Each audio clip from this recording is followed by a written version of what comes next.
Hi friends, உங்கள் கருத்துக்களெல்லாம் பார்த்து ரொம்ப சந்தோஷம். என்னால் அடுத்து கொஞ்சம் கதை அத்தியாயம் 2. பெண் வீட்டில் மிகவும் பரபரப்பாக இருந்தது.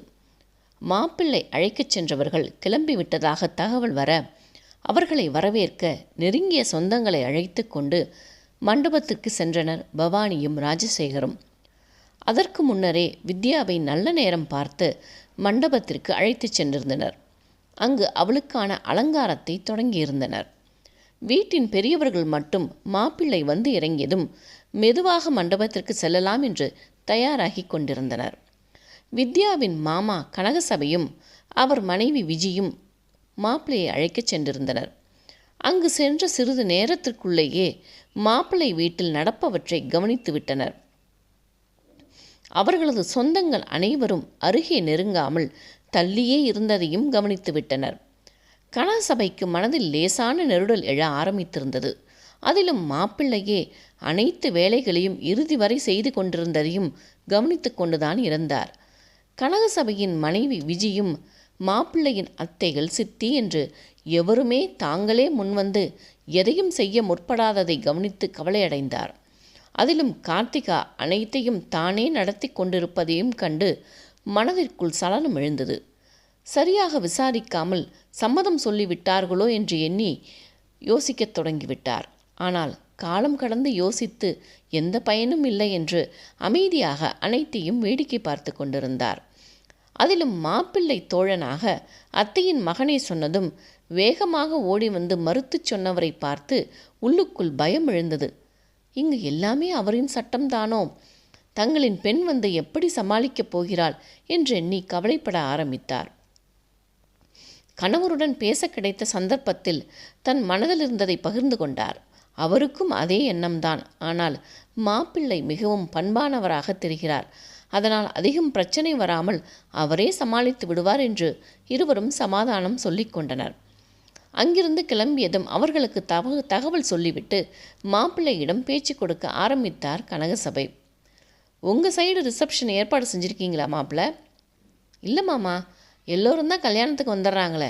அதுவும் தஞ்சாவூரும் நாகப்பட்டினமும் பக்கம்தானே, அதனால் அம்மா வேண்டான்னு சொல்லிட்டாங்க என்றான். அதை கேட்டு மனதிற்குள் அதிர்ந்து போனவர், ஒரு ரிசப்ஷன் வைக்கக்கூட தடை சொல்லுதே இந்த அம்மா, அதை எப்படி சமாளிக்க போகிறா வித்யா என்று பயம் வந்தது. ஓ, அதுவும் சரிதான். ஹனிமூன் போகிறதுக்கு எந்த இடம்னு சொல்லிட்டீங்களா மாப்பிள்ளை? மச்சான் கேட்டுட்டு இருந்தாரே.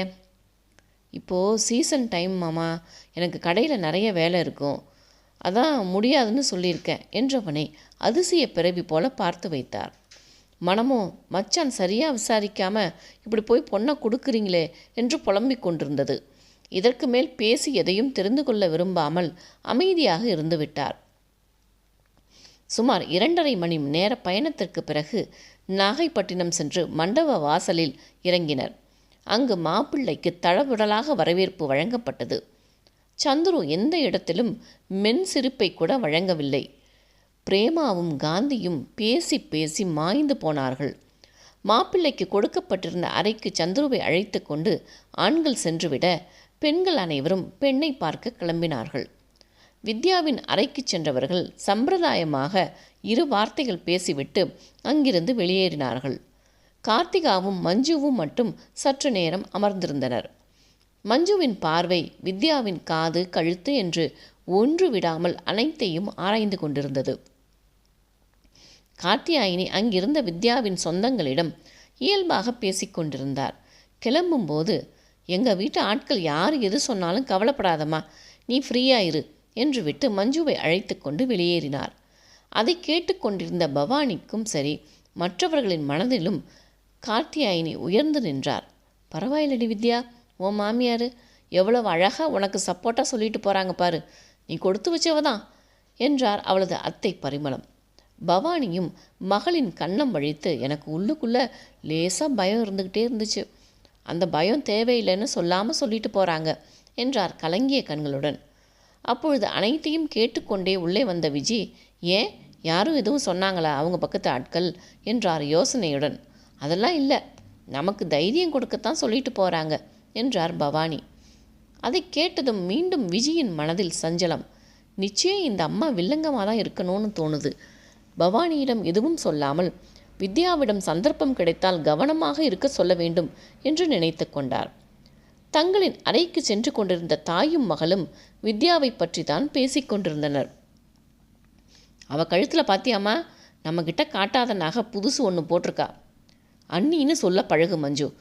இவனெல்லாம் பேசாத, அண்ணன் கேட்டால் கோவப்படுவான். மா, அதெல்லாம் என்னால் கூப்பிட முடியாது. நான் என்ன சொல்கிறேன், நீங்கள் என்ன பேசிகிட்டு இருக்கீங்க? நான் அப்போவே பார்த்துட்டேன். அதெல்லாம் நம்ம வீட்டுக்கு வரட்டும், பார்த்துக்கலாம். அந்த புது செட்டு ரொம்ப நல்லா இருக்குமா, எனக்கு அது மாதிரி வேணும், பண்ணிடலாம் என்று அதட்டிக்கொண்டே மகளை இழுத்துச் சென்றார். சந்துருவின் அறையில் அவனது வயதை ஒத்த சொந்தக்கார பிள்ளைகள் இருந்தாலும் யாரும் கிண்டலோ கேலியோ செய்யாமல் அமைதியாகவே இருந்தனர். மாப்பிள்ளையும் அப்படியே முறுக்கோடு அமர்ந்திருந்தான். தங்கள் வீட்டு ஆட்களுக்கு வேண்டியவை கிடைக்கிறதா என்பதை மட்டும் அங்கிருந்தவர்களிடம் கேட்டு உறுதி செய்து கொண்டான். கார்த்திகா அவனை பார்க்க அறைக்கு வந்தவர், என்ன சந்துரு, எதுவும் வேணுமா? இந்த அறை வசதியாக இருக்கா, இல்லை வேறு எதுவும் மாற்ற சொல்லணுமா? இல்லைம்மா, இதுவே நல்லா தான் இருக்குது. பாட்டி எங்கம்மா, பார்க்கவே இல்லையே. அதுவா, எங்கள் ரூமில் தான் இருக்குது. முகத்தை ஒரு முழத்துக்கு தூக்கி வச்சுட்டு உட்காந்துருக்கு சந்துரு. என்னாச்சுமா, எதுவும் கோவமா? வாங்க போய் பார்த்துட்டு வந்துடலாம் என்று எழுந்து கொண்டவனை தடுத்தவர், அதெல்லாம் தேவையில்லடா, அது எப்போவுமே இப்படித்தானே.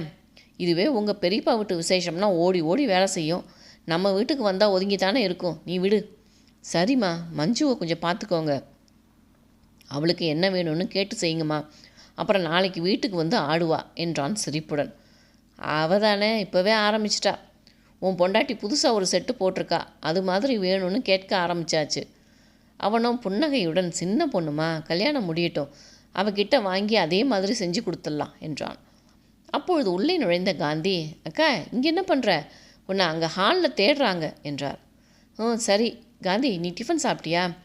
இவனுக்கு கொண்டு வந்து கொடுக்க சொல்லு, மாப்பிள்ளையை விட்டுட்டு மற்றவங்கள கவனிச்சிட்ருக்காங்க என்றபடி அங்கிருந்து சென்றார். சந்துருவின் அருகே அமர்ந்த காந்தி, என்ன சந்துரு, டென்ஷனாக இருக்கா? புதுசாக ஒரு உறவு நம்ம வாழ்க்கையில் வரும்போது அவங்க பொறுப்பையும் சேர்ந்து நாம் சுமக்கணுமேனு ஒரு பயம் வருமே. அதெல்லாம் இல்லை சித்தி, நானும் அவளும் தனியாக இருக்க வேண்டிய சூழ்நிலை இருந்தால் தான் எனக்கு அந்த பயம் வந்திருக்கும். நாங்கள் தான் எல்லோரோடையும் தானே இருக்க போகிறோம்.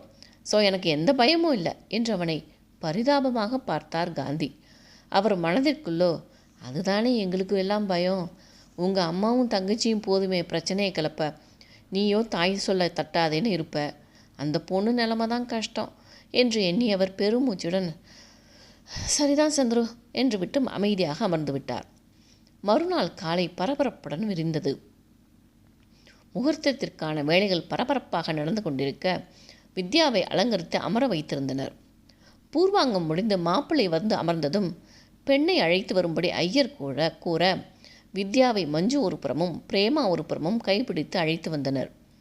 சந்துரு தன்னை நிமிர்ந்து பார்ப்பான் என்கிற ஆவலுடன் லேசாக தலையை உயர்த்தி அவனை பார்க்க, அவனோ அவள் பக்கம் திரும்பாது ஐயர் சொன்னவற்றை செய்து கொண்டிருந்தான். அதில் ஏமாற்றம் அடைந்தவள் அவன் அருகில் சென்றமர்ந்தாள். அவனோ அப்பொழுதும் அவள் பக்கம் கூட திரும்பவில்லை. மாப்பிள்ளை வீட்டினரை சேர்ந்த ஒரு சிலர் அதை சொல்லியும் காண்பித்து, மாப்பிள்ளை பண்ண பார்க்கலாம், தப்பில்லை என்று கிண்டல் அடித்தனர். அவனோ அப்பொழுதும் கண்டுகொள்ளாமல் இருக்க, அவனது மாலையை சரி செய்வது போல குனிந்த மஞ்சு, அண்ணா அவங்க எல்லாரும் சொல்கிறாங்கன்னு செய்யாதன்னு அம்மா சொல்லுச்சு என்று அவன் காதில் கூறினாள். அது அருகே அமர்ந்திருந்த வித்யாவின் காதிலும் விழுந்தது. மனதில் சிறு நெருடல் எழுந்தது.